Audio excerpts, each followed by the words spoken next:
Good morning, and thank you all for joining us. We're starting a few minutes late because we thought we needed more air conditioning. Anyway, I'm Eileen Clausen. I'm president of the Center for Climate and Energy Solutions. And many of you know C2ES is the successor to the Pew Center on Climate Change. You know, our name changed, but our objectives remain very much the same, advancing practical and effective solutions to our climate and energy challenges. And I promise this is the last time I'm going to say that. We believe strongly that these twin challenges must be addressed together, and that business has a key role to play by becoming more energy efficient, developing new technologies, and investing in a low-carbon future. These are all ways that business can help reduce the future impact of climate change. But what we're going to talk about today are the challenges that businesses face in coping with the impacts that can't be avoided. Companies have always had to navigate a changing business environment, but now they face a changing physical environment as climate change leads to more frequent and intense heat waves, higher sea levels, and more severe droughts, wildfires, and downpours. For many businesses, these climate impacts are beginning to impose real costs. They damage facilities, interrupt power and water supplies, drive up insurance costs, and disrupt supply and distribution chains. We wanted to know how companies perceive their climate-related risks, what steps they're taking, what best practices in business resilience are emerging, and what's standing in the way. So with support from Bank of America, we looked in depth at the state of resilience planning among a cross-section of global companies. We did a comprehensive review of public disclosures by S&P Global 100 companies. We conducted detailed case studies of 6 companies: American Water, Bayer, the Hartford Group, National Grid, Rio Tinto, and Weyerhaeuser. And we brought companies together to talk about their early experiences in trying to manage increasing climate risk. We're very pleased today to share with you the resulting report called Weathering the Storm: Building Business Resilience to Climate Change. And we're doubly pleased to have such a terrific lineup, people really on the front lines to help explore the issues the report highlights. So in a few minutes, I'm going to ask Tom King and Jeff Sturba to join me up here and have a conversation about it. And then later, we'll hear from some companies examined in the report. But let me take just a couple of minutes to walk through the key findings. We are experiencing the consequences of climate change here and now. It's playing a role in increasingly costly and disruptive weather events, such as droughts, heat waves, flooding, and destructive storms. Last year, more than 800 major weather-related disasters worldwide led to over $130 billion in losses, with the most costly events, Hurricane Sandy and the Midwest drought, occurring in the United States. In our review of the S&P Global 100 companies, we found that nearly all, around 90%, identify extreme weather and climate change as current or future business risks. In fact, nearly 40% say they've already experienced the impacts. Climate change is a multi-generational problem whose effects are already being felt here and now. The impacts being felt today are moving up the time frame of concern for business. And many companies are asking themselves whether they've entered a new normal and what steps they should take and when to build resilience to these increased risks. These companies are concerned about direct impacts, such as extreme weather damaging facilities or disrupting power, and also indirect impacts, such as higher prices for commodities or insurance. These companies also worry about risks they can't directly manage, those outside their fence line, but that can significantly affect the bottom line. Extreme weather can keep employees from getting to work, disrupt transportation and communication systems, and threaten the availability of energy, water, or raw materials. And companies are learning firsthand that even when their own risk assessments take climate change into account, their operations can still be disrupted if their suppliers haven't taken similar steps. For example, the devastating 2011 floods in Thailand badly damaged global automotive and electronics suppliers. So how are companies beginning to respond to the risks of more frequent and intense extreme weather and other climate impacts? We found that most of the S&P Global 100 companies are managing them through existing business continuity and emergency management plans, which is a natural first step. But only a few companies say they've used climate-specific forecasting tools to comprehensively assess how these risks are evolving and their potential business impacts. And these are generally companies very dependent on a key commodity or with operations in high-risk locations. So while the vast majority of companies acknowledge risks from extreme weather and climate change, their actions so far to address these risks aren't getting much beyond business as usual. A key reason for this, which we'll talk about more later, is the lack of localized data and models that link projected climate change to impacts germane to company operations. A few leading companies are taking additional steps to build greater resilience to climate risks where there's a clear business case to do so, where they see opportunities to become more efficient, reduce costs, or provide greater value to customers.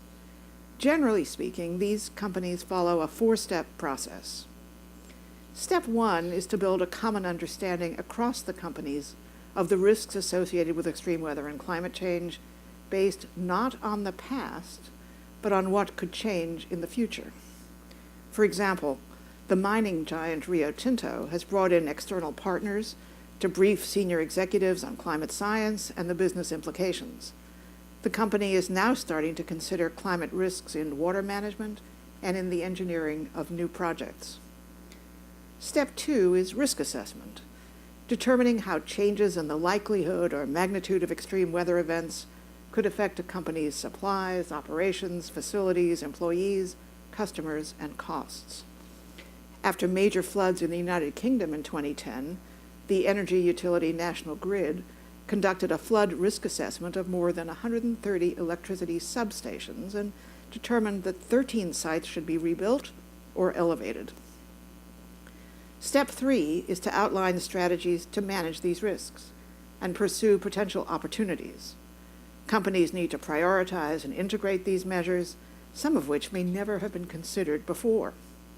After its experience with Hurricane Sandy, American Water learned that it needs to build more redundancies, even within its telecommunications systems.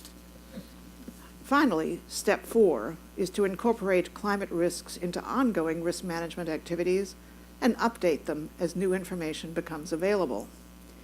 Weyerhaeuser, which manages more than 20 million acres of timberland around the world, is working to improve its resilience by regularly adjusting its planting and harvest activities to account for actual and potential losses from extreme weather. By and large, however, the business's response seemed to be a continuation of existing practices based on a historical picture of past risks. And it's not a complete picture because climate change is rewriting our future. And that brings us to the final piece of our report, the obstacles to increasing business resilience and what can be done to address them. What companies tell us is that they need information. They need a centralized go-to clearinghouse for reliable, up-to-date data and analytical tools. They need user-friendly, localized projections of climate change and models that link these projections to business impacts. Companies also need government to invest in strengthening the resilience of public infrastructure, such as roads, bridges, and ports. Companies in regulated sectors, such as water, electricity, and insurance, tell us they also need regulators to be open to companies making the case for increased spending on resilience, and for policies that encourage customer decisions about sufficient levels of risk mitigation. And finally, the report recommends voluntary public-private partnerships to bring together government and business expertise to develop and improve resilience planning. So in many ways, building resilience is doing what companies have always done: strategic planning, risk assessment, investing in infrastructure, diversifying the supply chain, and safeguarding employees using the best information available. leading companies are preparing to capture the competitive advantages that come from expanding these risk management activities to include the very real and very serious risks that accompany climate change. While we can't be sure about the ways climate change will manifest over the coming years, smart companies are recognizing that waiting to act can be a costly response. So with that brief overview, let's get our conversation started. So Jeff and Tom, will you come up, please?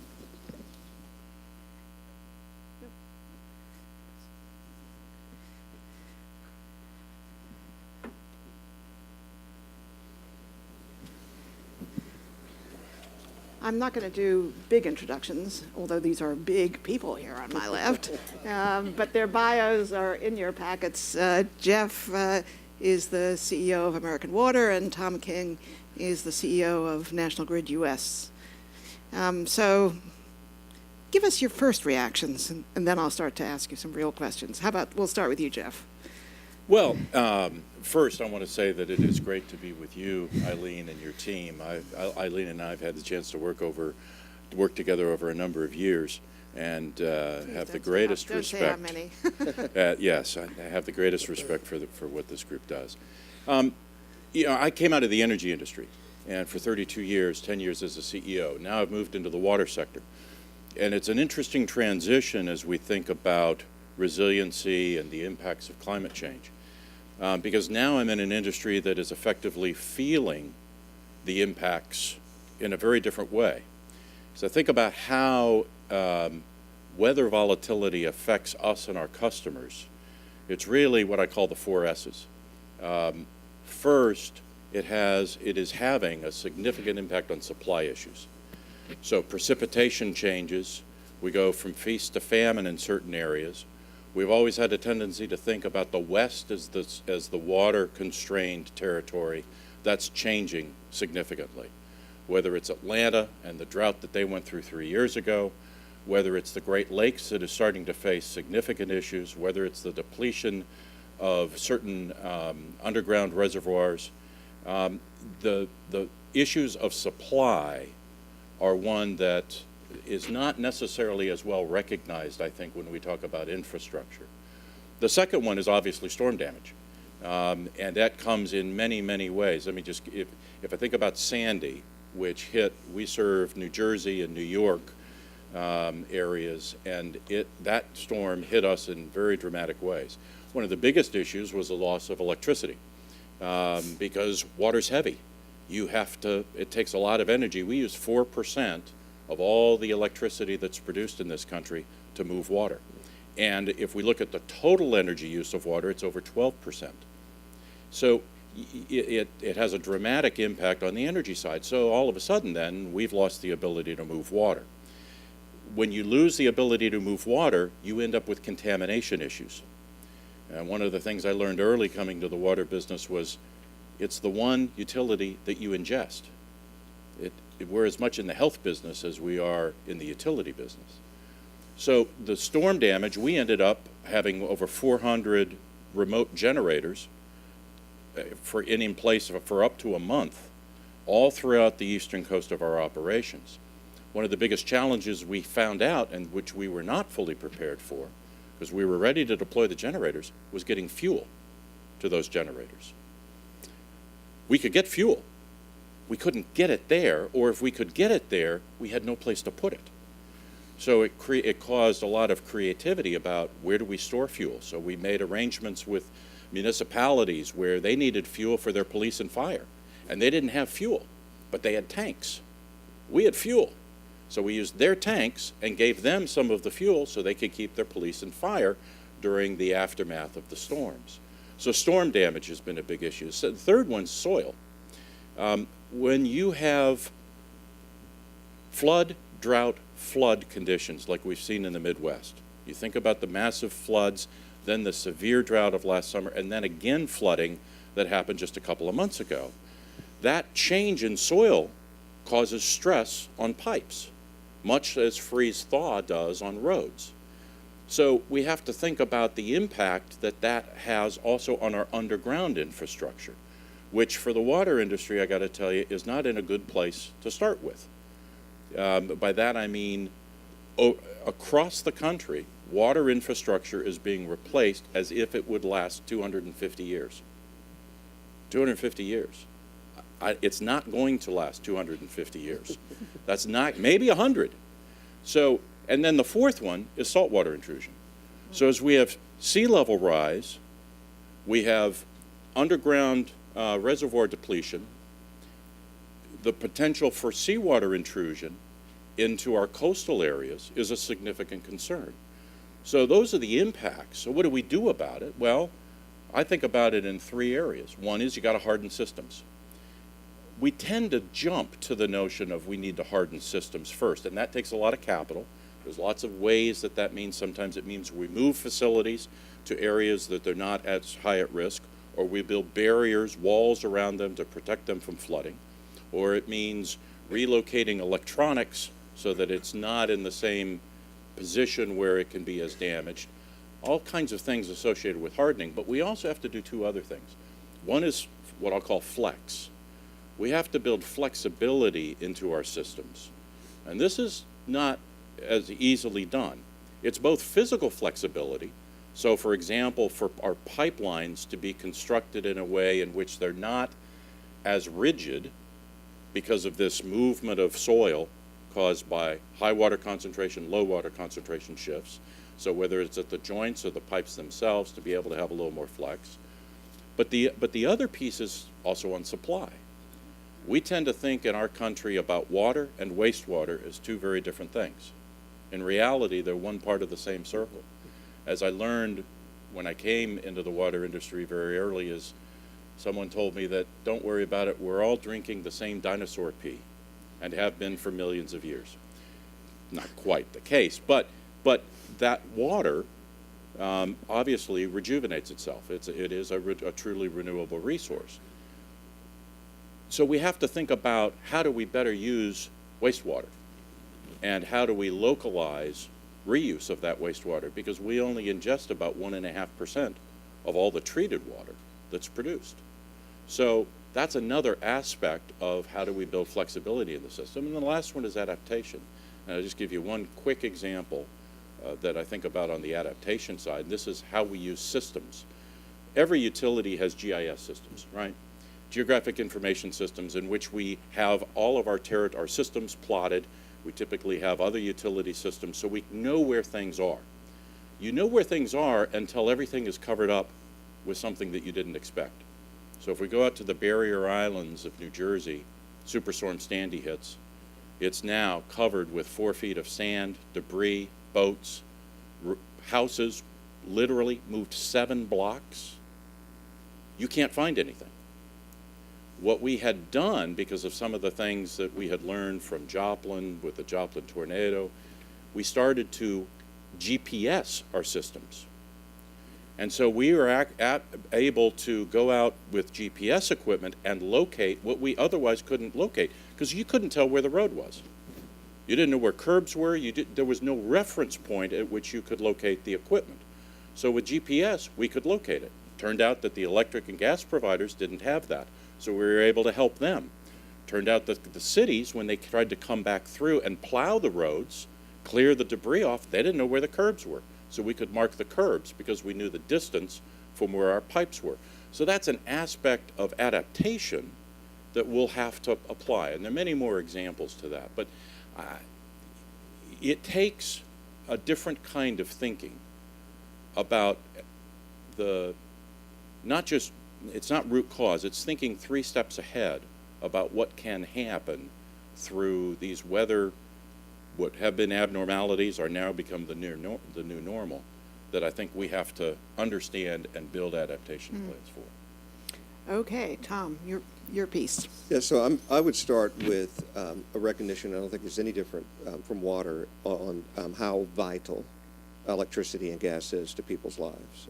It saves lives in medical facilities, lights dark corridors, heats when it's cold, cools when it's warm. So in this business, when you lose the vital service, your marketplace, people you're serving have very little patience. And we are so electronic today, the patience is gone within about a day. So the minute you have that level of disruption, and if you think about the size of these storms for the past 4 or 5 years, it allows you to immediately jump to awareness very, very quickly. So I think the element that we need to think about is the comfort factor of electricity and gas and water and how critical it is. Therefore, this ought to be one of the top priorities that we're dealing with. So from an awareness standpoint, and I'm focusing on that because it's a critical part of your beginning of your recommendations and your findings, I can assure you that over the last 3 or 4 years, our level of awareness is pretty deep. And that has led to some very, very positive actions. If you go out 5 to 10 years ago, we didn't have to worry about storms within the National Grid service area. The magnitude of the storms have all been significant. It's all been within the last 5 to 8 years.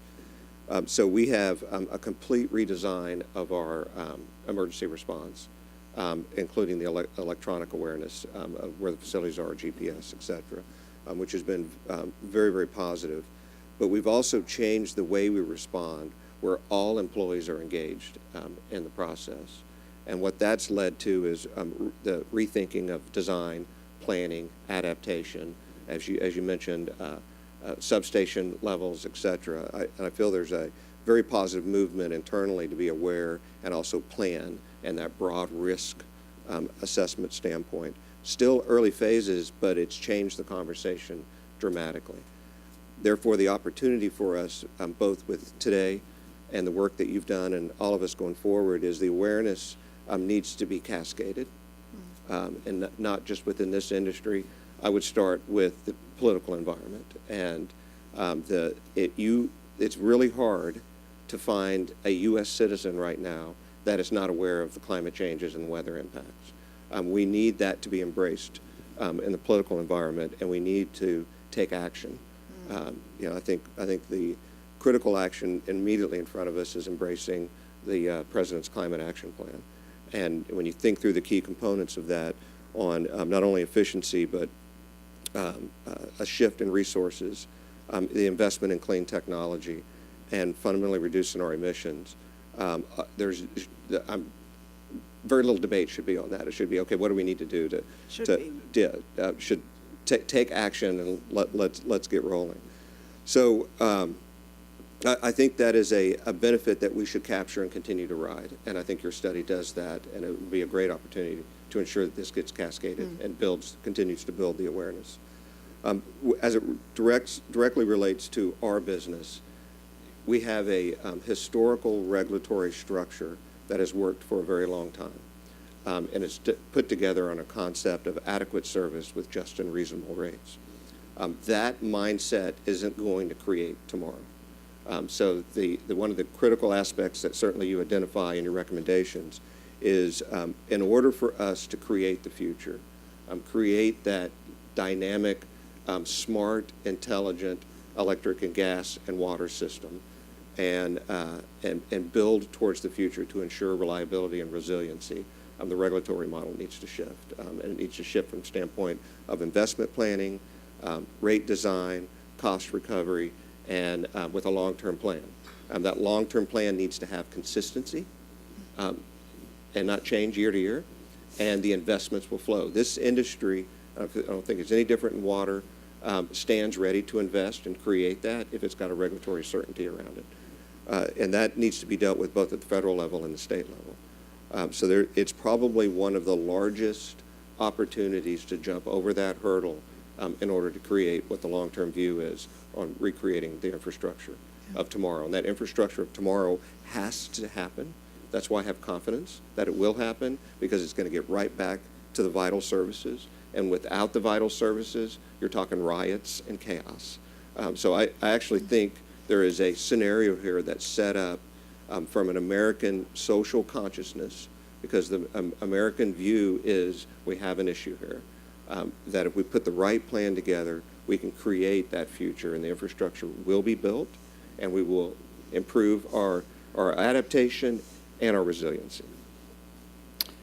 Well, you raised between you some convergence here, but lots of issues. So I mean, can we talk about the regulatory ones at the state level and the federal level? I mean, how do you see the responses?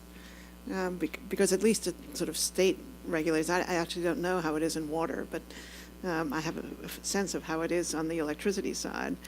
It's really hard to deal with some of the state regulators because they have a very clear view about, the price to consumers and so on, and this stuff costs. Yes, yeah. And so to address that up front, Eileen, I think the issue is we'll never move away from the balance of the need for deep investment and building that infrastructure with bill pressure. Yeah. So I think it's here to stay. I wouldn't use it as, okay, that is what it is, therefore nothing's going to change. What we have to do is go to the table and really talk through the deep need for further investment to ensure resiliency, as well as the investment to create tomorrow's clean resources. Has that conversation started? And that's exactly where I was going to go on that. So I feel that it needs to be both at the federal level and the state level. Mm-hmm. And the more pressure we can create at the federal level, the better. But we happen to be operating in the Northeast with progressive regulators. And you have both within Massachusetts a grid modernization docket that is going to debate all of these issues with a real desire to create that future utility. Mm-hmm. The critical part of the debate will be how do you get it done? And how do you balance the investment with the bill pressure? And secondly, within New York, Governor Cuomo's Energy Highway Blueprint is beginning to address those issues, including a significant desire for a clean resource within the state of New York, intelligence onto the energy networks in the state of New York, and a desire by the state to put a commission in place to make it happen. Those are all new recent events, but the blueprint, and it would be great if we could take that regionally and then nationally. The blueprint is designed to begin that discussion and head down that path. That's not consistent on a national basis, Right. as you know. Yeah. How about in the water area? Well, it's a little different. We serve in 30 states, 16 of which are regulated. So we have, whatever you want to think about regulation, we have all the good and some of the bad and some stuff in between. It's just the nature of the beast with that many states. I would say a number of our states are becoming much more focused and committed to helping address issues of infrastructure and both hardening as well as the consumer side. So the consumer side really comes around communications and also how they utilize the product that we provide them. One of the challenges in the water business is, I used to think that there is still a lot more consolidation needed to happen on the electric side because there's 3,000 electric utilities. There's 52,000 water utilities, 17,000 wastewater utilities. So when you talk about local, it's about as local as you can get. And we have almost very, very little federal regulatory involvement, just by the EPA. There's no economic regulation. Quite frankly, there's very little policy engagement at the federal level on water. So it's all very done locally. So it makes it much more difficult, I think, in the water side to try to get common themes and actions and belief systems. But I'll just take Pennsylvania, for example. They've recognized the need to upgrade that underground infrastructure, and so they've put in place mechanisms under which we're able to get plans approved and invest and have automatic recovery, not have to go through rate cases. One of the other challenges that we're facing, the gas industry was facing, and the electric industry is starting to face, electric industry really didn't have to worry about this for a while, is actual declining use, residential declining use. So when you have a business that's 80% fixed cost, but probably only 30% fixed revenue, it's revenue, the rest of the revenues come based on how much water someone uses, you got a problem. And so you effectively incent people to underinvest. And that's not what you need going forward to build resiliency into these systems. So we find some states are receptive to how do we address this.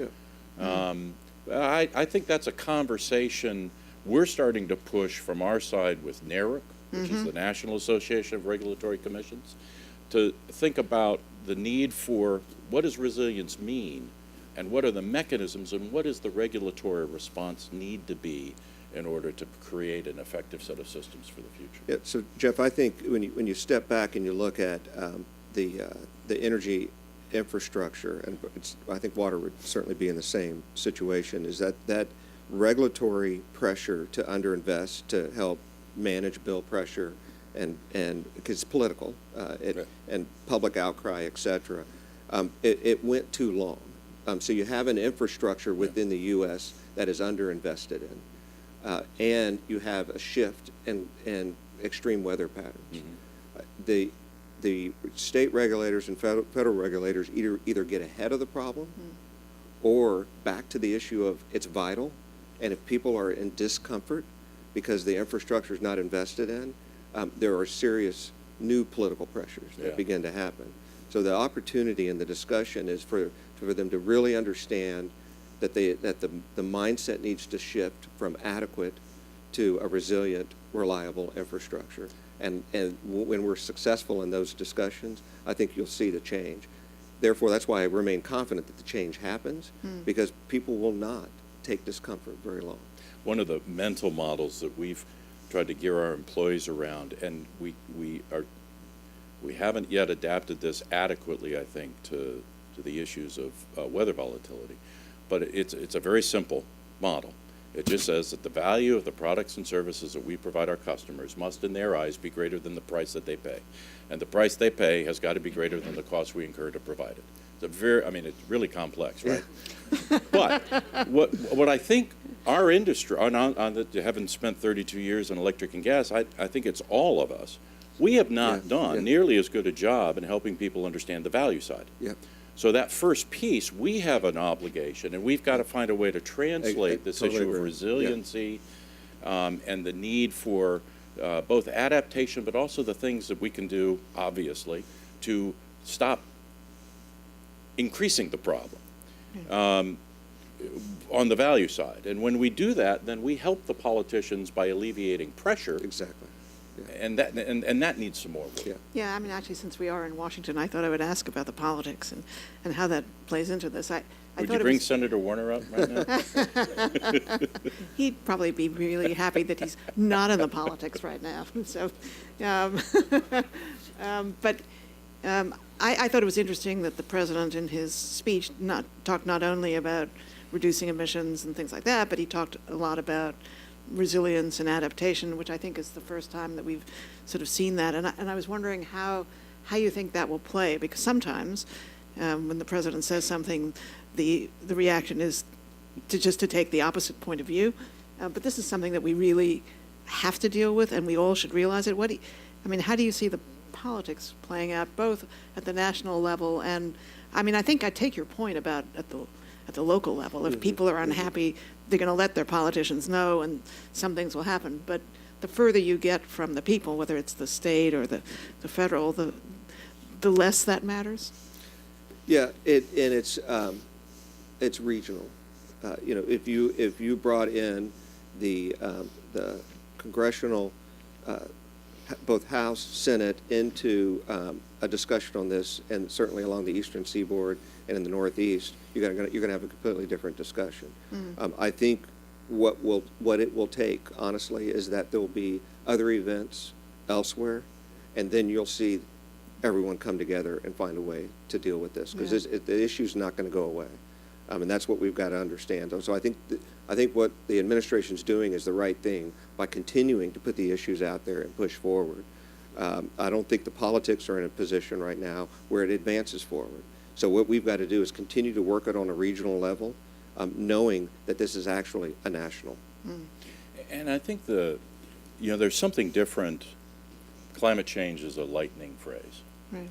And it evokes knee-jerk reactions way too much. But when you talk about resilience and you talk about dealing with the impacts that we are facing on a more frequent basis because of weather volatility, it's a different conversation. And so I think focusing on that aspect of the conversation helps create a more constructive, we got to do the other too. honestly, after having all of the frustrations that we went through in the last round of trying to get public policy to address it, I'm more focused on the resilience side. Yeah. And the things that we can actually do to prepare systems so that we continue to provide that value to customers. Which we're going to need regardless of That- how that- good that's or right. bad That's we right. are on the mitigation side. Yeah, and I mean, I think another approach which seems to have much better political alignment around it is this is really about rebuilding infrastructure I was gonna in ask about America. that, It's 'cause we economic have a lot of old development, infrastructure, it's job yeah. creation, and it is much broader than pipes and wires. It is a infrastructure requirement to ensure that the United States remains globally competitive. And it's got, when you're able to talk about it that way, you see a little more alignment and people coming closer together. So that's a critical part on how I think I we mean, should address But I it. think is it that- an opportunity then to really sort of modernize our systems? and- Absolutely. It It's is, a must. It's a but- must. But also, you end up with this notion, that's a government's responsibility. It can't be. And I think that's the thing that probably has to shift a bit more. It's how do we engage private capital? Because I just think if we say, well, it's the government's, it's not going to happen. Yeah. For lots of reasons. And so that's the one. Yes, it's an infrastructure issue, and yes, it's a particularly the infrastructure that isn't seen. Yeah. We see bridges and roads. We see the But we're cracks. still not doing a great We're job. not of even that. doing a great job at that. We're not. But I think you also, and it's not just the two industries that are up here right now. I know we're going to hear from more. The industries stand ready to make the investment. We need to make sure we've got a regulatory structure that allows us to make the investment Yeah. and keep our investors confident at the same time. So if you were looking at sort of priorities, it's dealing with the regulatory structures would be among the highest? Yes, absolutely. Yeah. Okay, you all should write that one down. Because I think that is It is. really important. It is. And Yeah. obviously you flagged it in your recommendations, and we Yeah. wholeheartedly embrace that. So, Amen. looking out to the future, rather than dwelling on, I don't know what we see in all these slides here, the regulatory structure, information, Absolutely. And the intelligence on the networks is hugely important to ensure accurate, timely information, and that speeds up restoration as well as it informs on when, how, and planning for replacement. So it brings and use. The data really does help both inform the broader market on how efficient are they in the use and what are the options they can do to reduce that use, and which helps them manage the bill. So the intelligence and information on the networks are hugely important. which doesn't really exist in a particularly usable form now. Is that the way you? Well, the investment's not there yet for it to be effective. Well, and honestly, at whatever level you say it is in the electric and gas world, Yeah. water's 3 decades behind. And it's just kind of part of the issue is 52,000 different entities going in different ways. That doesn't mean that there isn't great progress being made. It means that as a whole, the industry's got farther to go. And but the same kinds of issues in terms of information for consumer use, information for efficient use. You know, one of the things in the water industry, which is just mind-boggling to me, but it's the reality, is we lose over 20% of all treated water underground. Now, that has a huge energy impact, Right. but it has a huge other sets of impact. We lose over 20%, 7 billion gallons a day lost. Why? I mean, if you think about it from an economic... Is it aging? Well, it's aging infrastructure, it's lack of technology. It's not that it's not there, it's that it's not deployed to identify leaks.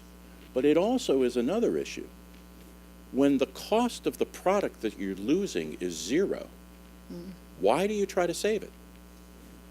Now, on the electric side, I remember going through the debates about we need to cause transformer manufacturers to move to higher levels of efficiency because of energy losses. Why? Because we could price that. We knew what the marginal cost of a kilowatt hour was. What's the marginal cost of a drop of water? Well, from an accounting sense, in most states, it's zero. Yeah. So what incentive is there to change some of those behaviors? And I would encourage, the Alliance to Save Energy has just done a study on this, the Energy 2030. And the results of it are, with roughly about $100 billion in investment between now and 2030, we're going to save $300+ billion, which can be reinvested in growth, businesses, et cetera. But what allows us to reach that opportunity is the level of inefficiency in energy consumption in the U.S. One of the largest economies, but one of the most inefficient in energy consumption. And think of the waste. That's real value wasted that could be redeployed. Yeah. Yeah, if you think on the water side, as I said, we use 4% of all electricity generated. One of our major undertakings is to improve the efficient use of electricity. Sure. And it comes in lots of different forms. It does. Yeah. You know, whether it's pumps and pricing. We're now at a stage, we've developed technology with another player where we're selling what's called regulating margin back into the grid because it's cheaper to store water than it is to store electricity.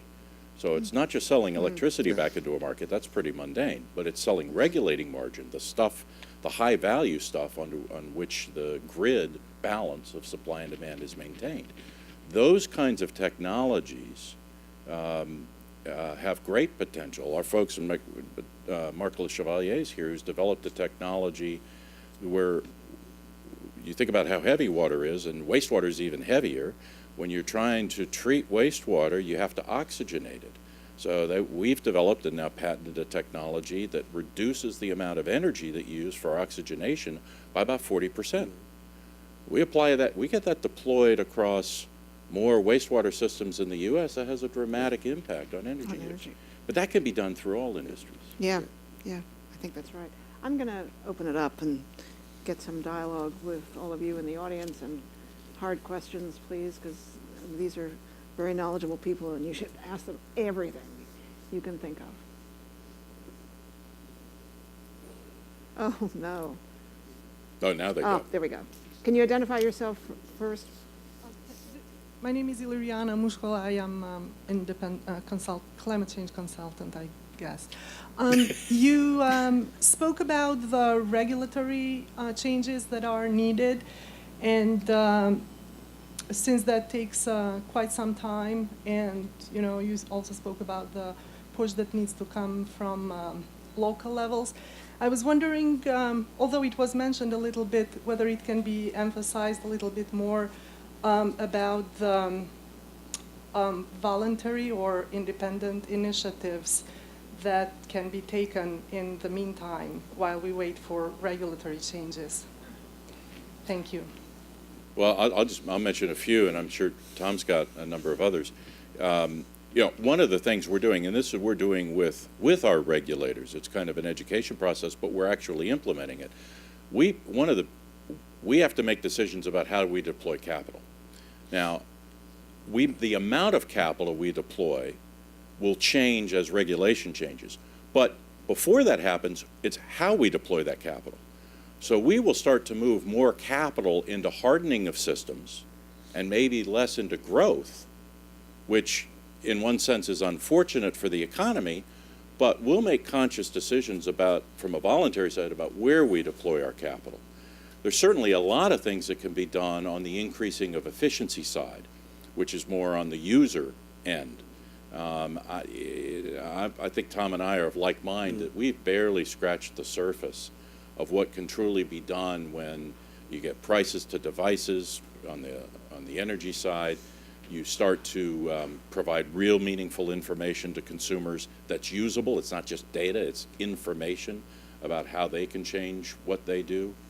So those are two that I'd mention. Yeah, and I appreciate the question, because the last thing that I would want you to take away is that we're just going to wait for regulatory to happen. That's not the case. We're in motion. So on the efficiency side, we just National Grid alone, we spend roughly $500 million a year on efficiency, and that's with the direct marketplace. which has had dramatic impacts, positive in the right direction, certainly on the gas and electric area within our location. The investment shift is already happening within the hardening of the networks. The opportunity is we can double and triple the impact with the right regulatory structures. So I think the critical part of answering you is we're not waiting. We're taking action. We already have taken action.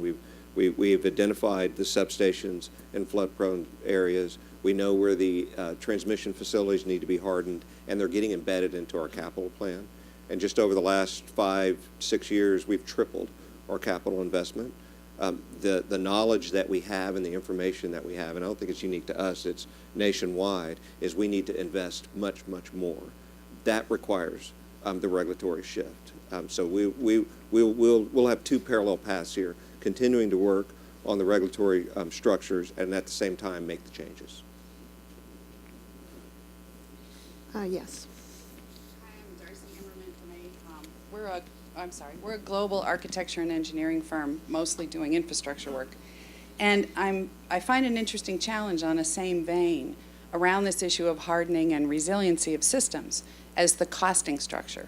So in a lot of cases when we work with state and federal governments in the U.S., they will look at simply the first cost. Whereas when we look at the life cycle cost and the incremental cost of adding that resiliency to the systems, we get an enormous amount of pushback. Now that's not necessarily a regulatory issue, but it's clearly along the same vein. Can you comment on that as far as how we as industry begin to try to move those state and federal decision makers? Well, frankly, it's life cycle costing is one step, and then when you start to introduce the notion of internalizing externalities, that's a whole other step, right? When you think about one of the things that, and this is from the water side, one of the things that's very difficult is out of sight, out of mind. So when they don't see it, it's always easy to take money and deploy it elsewhere. So when you have to decide between putting a new park that's going to have the mayor's name on it or replacing a bunch of mains that are going to break, guess what happens? And this is where I think the notion of value, it has to be enhanced about what's the cost. And there's been some great work done by the Association of the Society of Civil Engineers relative to what are the costs, the long-term costs. So you start to put it in economic development terms, and I think you start to get a different kind of a response, or at least an interest on the part of local politicians, because that's something that they do care about. It's not easy. I think you just have to stay with it and help them understand that these longer-term savings are real. There is what's going to allow that community to succeed in the long term. And I think you can really start to point to some states that have taken a progressive way. And I happen to live there some of the time, but I'll use Philly as an example. I mean, you talk about a crumbling city, but they're doing the right things when it comes to water and wastewater, about thinking about it on a long-term basis. So you start to get some models out there that other mayors and communities can look at, and they can start to see what that long-term inherent value is. But it's not easy. No, it's not easy. What it's going to take is leadership and advancing the discussion forward. So one of the benefits that we have here in the U.S. of being a part of a broader UK-U.S. enterprise, and certainly within the U.K., in addition to the life cycle, they've also introduced carbon pricing and the full cycle, closed loop thought process through their facilities and investments. And that brings in all the way from the manufacturing, use, and then disposal. And what is the overall cost and benefit to society associated with that? That is definitely something that we're introducing in our conversations here. But it falls right back into the political environment and adequate service with just and reasonable rates debate. But we have the real benefit of a lot of progress in the UK that we can bring over as best practice into the full cost cycle as well as sustainability aspect of it. Senator. Pew Charitable Trust. Eileen, I've had the privilege of working with you for many years, and in our efforts in years past along this line, the lack of credible science just crippled us, coupled with, I think, some mismanagements in the science distribution of information. In this period of time in which you said the 5-year period, the increased number of bad storms, is some group, organization, or otherwise now beginning to provide solid science and projections for the future to justify the long-term investments? Because, you know, everybody thinks, oh, a terrible storm. That's a 20-year storm. That's a 50-year storm. But in fact, I think many of us are believing there is some permanent setting in this situation. But who's out there with a credible status that document it so it can be used as leverage to justify these investments? You know, I think the whole area of science communication has been a problem. I mean, everybody knows that. I actually think what we've seen over the last 5, 6, 7, 8 years has, in a slightly separate way, started to make the case for doing some of these things. The relationship between climate change and these things is not really well accepted. I mean, it's accepted politically in some areas and, you know, disregarded totally in others. I don't know how you cross that divide. I think it's not an issue of lack of information. I actually think we have very good information. We've got to find a way to communicate it to people who are not predisposed to sort of make these connections. And one of the ways, I think, is through what's been happening in the whole area of resilience. I mean, you try to think about where the business community is and what their ways are to talk about this issue and to talk about the science and what needs to be done. You know, I think by talking about the resilience issues and the damage issues and the cost of the damages, we actually have an opening here that we didn't have before. We'll just have to figure out how to make the best use of that opening. Yeah, and so Eileen, just to add to that, you had to have that debate, and I'm going to respond to this regionally within the Northeast. That was the debate 6, 7 years ago. Today, it's not even introduced as part of the debate. Yeah. We've moved on to what are we going to do to harden and build resilience. So it's definitely moved within the region on a national basis. I think we've got a tremendous amount of work to do. But it's not. It is no longer an area that has to be justified in the discussion within the Northeast. You know, Senator, one other thought. One of the industries that is obviously significantly impacted by this and has become a bit more vocal, but I think, frankly, not nearly enough yet, is the insurance industry. Because when the insurance industry starts to say, look, if you have these kinds of, if you as a company, a city, whatever it may be, if you have these kinds of things that you've done, your insurance rates are going to go down.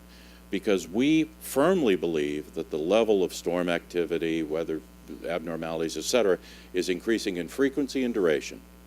And consequently, these are the kinds of risks that you face. And when you start to price that, so people see insurance prices going up, they clearly have on our side, along our coastal lines, we're up 15%. But we're trying to work with them to get them to agree, if we do these kinds of things, then we can drive them down. Now you start to price what the value of that is. And I if there's one thing I'd pose is let's try to get the insurance industry to be a bit more engaged. And some of them are, but they're still learning themselves. We're all still learning, actually, to be blunt about it. Yes. Hi, Juanita Constable, Independent Climate Consultant. Thank you. You both touched on the difficulties of having the conversation about reducing emissions and that you're focused on what you can do yourselves. I was wondering if you have roughly equivalent resilience measures in terms of the preparing for impact side of things, but there's an opportunity to reduce emissions at the same time. do you factor that into your decision making at all so that you're getting the most bang for your buck on both ends of the problem? Yes. We certainly, Absolutely. yeah, Yeah. both on the consumptive side as well as on our operations, yes. Yeah, and we've been now for 6 years tracking our carbon footprint, both in the U.S. and the U.K., with very specific strategies on what we're doing to bring that footprint down. The opportunity for us nationally is we do that on a national basis.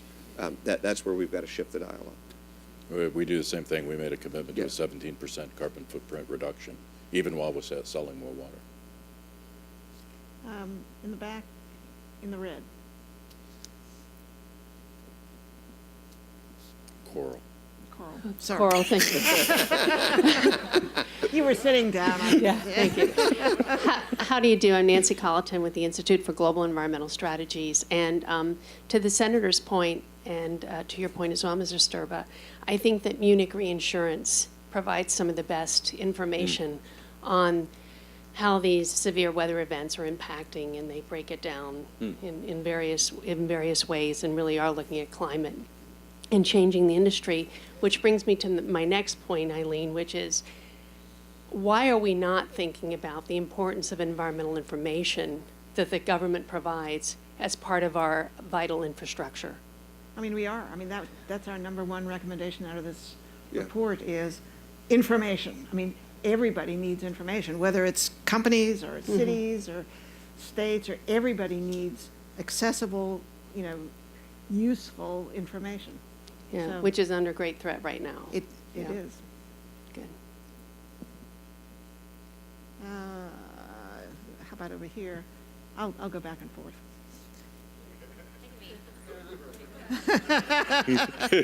You didn't get a vote in that, did you? And I noticed I didn't get a shout out for the color. I think it's burgundy, maybe plum. Jennifer Kiefer, I'm with the Alliance for Industrial Efficiency, and I think my question is for Tom, though I welcome input from others. Our coalition focuses on finding ways to increase combined heat and power and waste heat to power, which I think that we haven't talked about it explicitly is a key response that addresses two prongs that have been raised today. One, mitigation, in that it's provides the ability to reduce carbon. And then second, in terms of resilience, because it allows the facilities that are using CHP to continue to function offline. I guess my question is for Tom. You were talking about the need to kind of change the regulatory structure to allow for greater investment in technologies that enhance resilience. I was wondering if you could speak to what regulatory changes we need to increase investment in CHP, either at the state or federal level.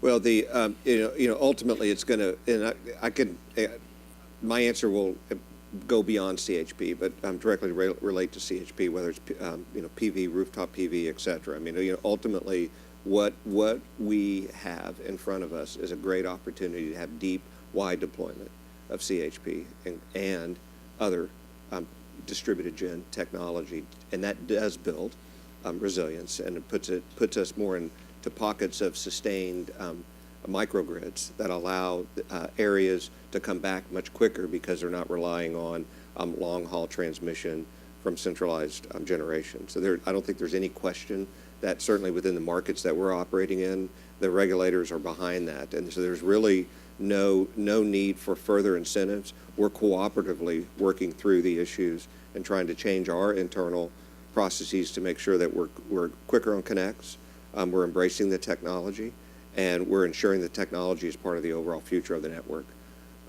That, again, I think is going to change region by region. Yeah. Instead of asking the question to you, realizing that in some respects the colleagues reaching to Yeah, I mean, it's, and more along the lines of, we actually want to go that direction, and we've got some momentum behind it.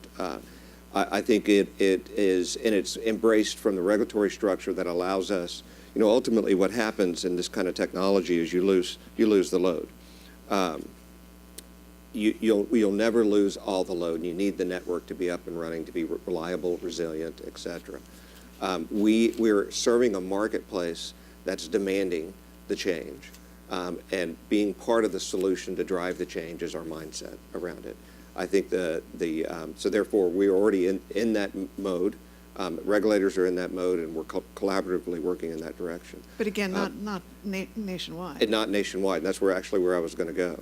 I think that comes back to thinking through, again, both the federal framework, regional framework, and embracing the changes to ensure that we have resiliency that is a nationwide objective to build that resiliency. A ways to go on that. We can debate how long, but I can certainly tell you the Eastern Seaboard, Western Seaboard, and certainly the first time probably it's ever been used as Western Seaboard, but it is it's definitely moving in the direction, a significant amount of momentum behind it, but there's no question that it's not a national drive yet. Yes, over there. I was wondering about existing federal grant programs and if you ever work with states on things like their state revolving fund grants or hazard mitigation assistant grants from FEMA, and if they could be better used for climate preparedness, or if you see other grant programs that pose potential, especially since the president's plan actually calls for a lot of these grants and technical assistance to integrate climate better. We certainly have used, although there are limitations imposed, but the state revolving fund side, you know, I think there are certain grant programs. I would say I'm not a fan of developing federal grant programs to help address this issue, because it's kind of like feeding the beast. We don't recognize, we don't realize their true impact until people start to see it get priced. So I'm probably not the biggest fan of trying to do this through federal grants. I understand the motivation for that. You know, it goes back to the price issue. It's trying to mitigate price. But I think there are better ways, because every time we create grant programs, frankly, a lot of them miss the mark because they put restrictions on how they can be used. And those restrictions stay for a long period of time, but the environment's moved.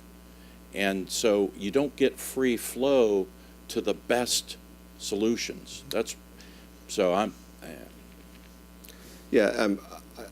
Jeff, I agree with you on that. I think the opportunity, and I know it's something that the administration wants to look at, and we understand that terminology today, but I know they're looking at it from a broader standpoint, and that ultimately is, how do you drive incentives? How do you move the marketplace? And it may not necessarily be grant program, but I think there are ways where you can, you know, it's back to the race to the top, whether it be energy efficiency, education, et cetera. That's the biggest tool that we probably have from a federal program standpoint, is what is it that we could land on to create the right race to move forward and create the energy infrastructures of tomorrow. And I say that from an industry standpoint, investing in tomorrow is not the problem. It's moving the policy forward to ensure, as we move towards tomorrow, we've got a policy that meets with what we're trying to drive to. Yes. I'm Nick Rexton with the American University Department of Economics. I'm a PhD student, and I'm writing my dissertation on the motivation for companies and the characteristics of companies that undertake voluntary action and voluntary programs on climate change. And I noticed, Jeff, that you discussed private involvement in all of this, and discussing how you know, action needs to be taken outside of a government framework. And I'm wondering if you were referring to mobilizing private capital for projects, and if that's the case, then how do you create a competitive return on investment for some of these, in the case of your industries? Yeah, and it depends on what it is. But so to give you two pieces, certainly for the fundamentals of water provision and wastewater provision, it goes to what Tom and I talked about earlier in terms of regulation, so that you can create a rate structure that enables private capital to flow, where it receives a reasonable return on that capital investment through regulatory returns through the rate structure. The second is in the technology arena, which is a little different. There, it's a question of being able to caused the adaptation of technologies into the water industry and wastewater industry at a more rapid rate. And what you have to do there is get consumer pull. So consumers want information, or utilities need to be able to sense water leakage better because, frankly, it's costing, as opposed to it being given away for free. So when you do that, now you start to create a pull for technologies. So you have private capital that can move into the technology world. So it depends. Well, let's take an example of one of the things that this country really has not had to do much of, but we're going to have to, is frankly move to more desalination, not just along the coastlines, but also brackish water in the interior. And that's very capital intensive. Now, you won't find many it's kind of like building a nuclear power plant. It's the equivalent, it's the water equivalent to building a nuclear power plant, hopefully with better outcomes. The only way I think that's really going to get done is going to be largely through private capital involvement, because it's just too much. So the one that's moved forward in California was in fact private capital, Poseidon. We operate the largest facility in the United States today down in Tampa, and that was done with public money, but I don't think you're going to see much of that happening. So the willingness of governments to either sign contracts, to have someone else build something for them, as we move it, and to ensure revenue streams that will provide an adequate return, that's the way that we're going to have to do it.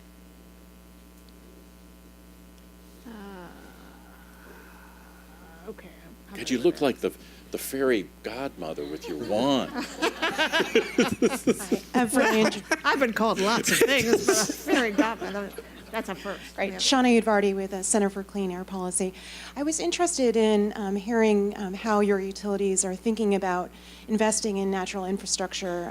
Part of the president's plan in the adaptation part speaks to investing in and protecting our natural defenses. And so I know, as far as sustaining clean and abundant water, and then also as far as defense, the infrastructure that's already there. So Yeah. Thank you.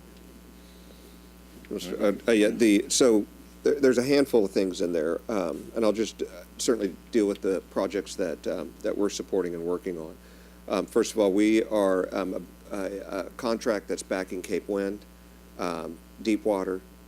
So those are projects that are offshore Rhode Island, offshore Massachusetts, that start to tap in with those natural resources. We are an investor behind Clean Line, which is a significant transmission project from the wind resources in the Oklahoma Panhandle, Texas Panhandle, into TVA's service market, which taps into southern TVA, AEP market areas, Duke. So there is, what are we doing is we're basically putting money to work to ensure those projects move forward and to ensure those clean natural resources become a critical part of the overall marketplace. From our side, I'll give you a couple. Part of it is the first issue for us. We think about water as one water. So we think about the full water cycle, and that's really critical. And that's not what the mindset of what I'd call the average mindset of U.S. water and wastewater utilities is.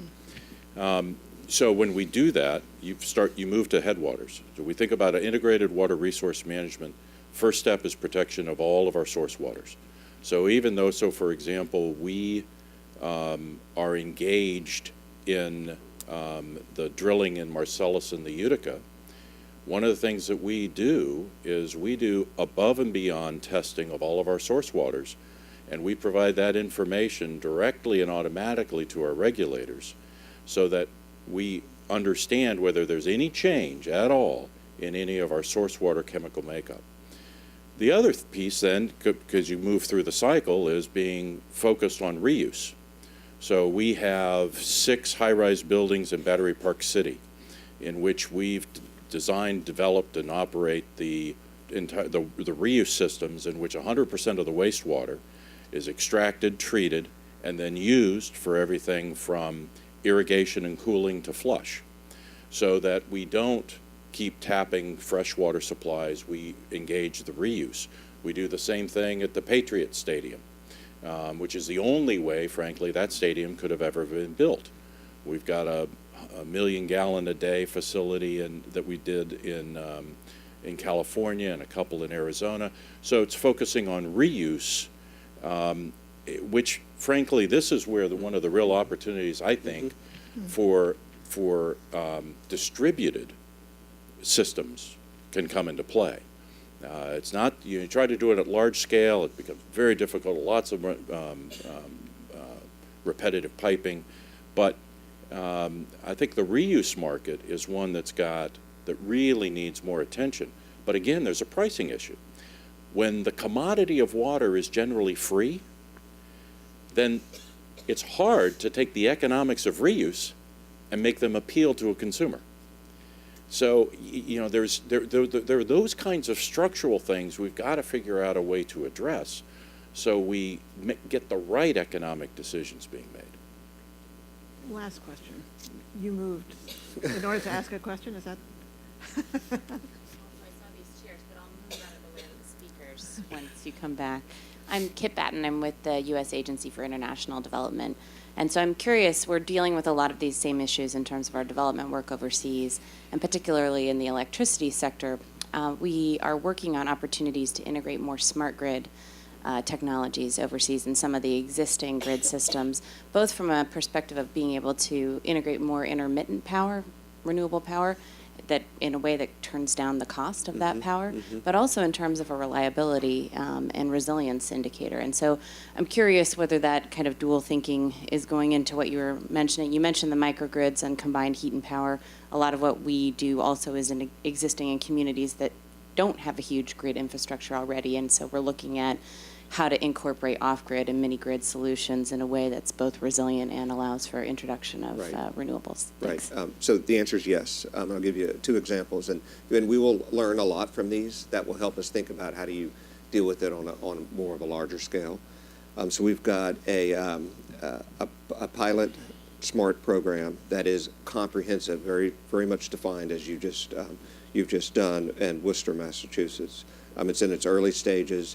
It'll go into implementation. We're going to take that data in collaboration with the DPU, Department of Public Utilities in Massachusetts, and think about how the results of that and how do you think about it on a full scale. Then separately, we've got early workings on a project that is will be a microgrid type project in the Albany up the high-tech corridor where the new businesses are going in, to bring in both the natural gas and electricity and a micro concept in there. We have not designed it, and we don't have everyone on board with it yet, but we're in the early stages, all to test, learn, and then bring it back and think about how you think about it from a scale standpoint. Okay. I'll give you one other example. This is from the company I used to be head of, but it's now in operation. We started it's a microgrid experiment coupled with Sandia Labs that involves PV, battery, disconnects, and natural gas. It's in a new development area outside of Albuquerque, New Mexico, and I think it's been running for a year now with very positive, partially funded through EPRI, very positive results. Good. Well, I want to thank you both very much. I enjoyed the conversation. I hope everyone in the audience did too, and important conversation, and we've got to keep working on this. Absolutely. Good. Well, thank you very much. Thank you.